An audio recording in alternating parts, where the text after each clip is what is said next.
Hebrews chapter 12. Therefore we also, since we are surrounded by so great a cloud of witnesses, let us lay aside every weight, and the sin which so easily ensnares us, and let us run with endurance the race that is set before us, looking unto Jesus, the author and finisher of our faith, who for the joy that was set before him endured the cross, despising the shame, and has sat down at the right hand of the throne of God. For consider him who endured such hostility from sinners against himself, lest you become weary and discouraged in your souls. You have not yet resisted to bloodshed, striving against sin. And you have forgotten the exhortation which speaks to you as to sons. My son, do not despise the chastening of the Lord, nor be discouraged when you are rebuked by him. For whom the Lord loves he chastens, and scourges every son whom he receives. If you endure chastening, God deals with you as with sons. For what son is there whom a father does not chasten? But if you are without chastening, of which all have become partakers, then you are illegitimate and not sons. Furthermore, we have had human fathers who corrected us, and we paid them respect.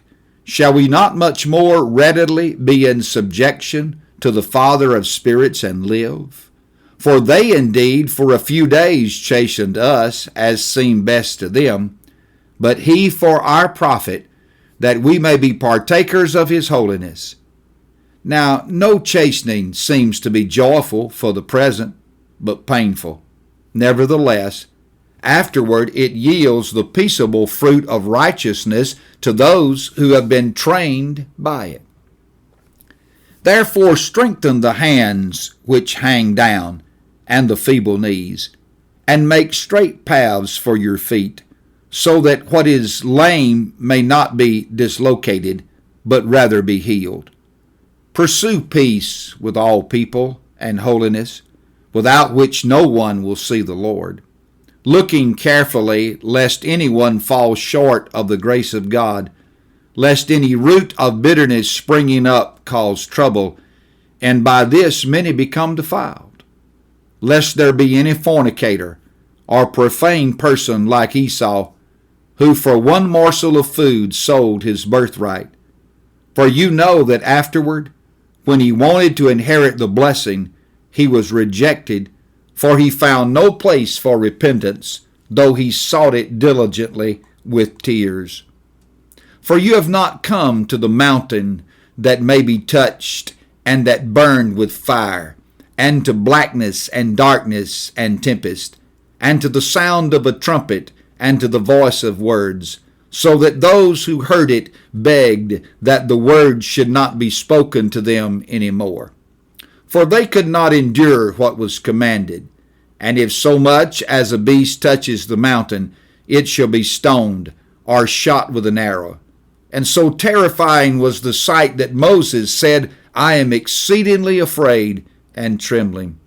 But you have come to Mount Zion, and to the city of the living God, the heavenly Jerusalem, to an innumerable company of angels, to the general assembly and church of the firstborn, who are registered in heaven, to God the judge of all, to the spirits of just men made perfect, to Jesus the mediator of the new covenant, and to the blood of sprinkling that speaks better things than that of Abel. See that you do not refuse him who speaks.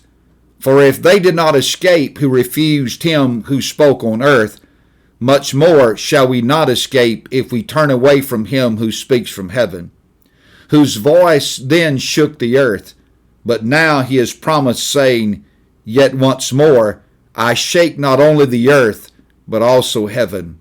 Now this, yet once more, indicates the removal of those things that are being shaken, as of things that are made, that the things which cannot be shaken may remain. Therefore, since we are receiving a kingdom which cannot be shaken, let us have grace by which we may serve God acceptably with reverence and godly fear, for our God is a consuming fire.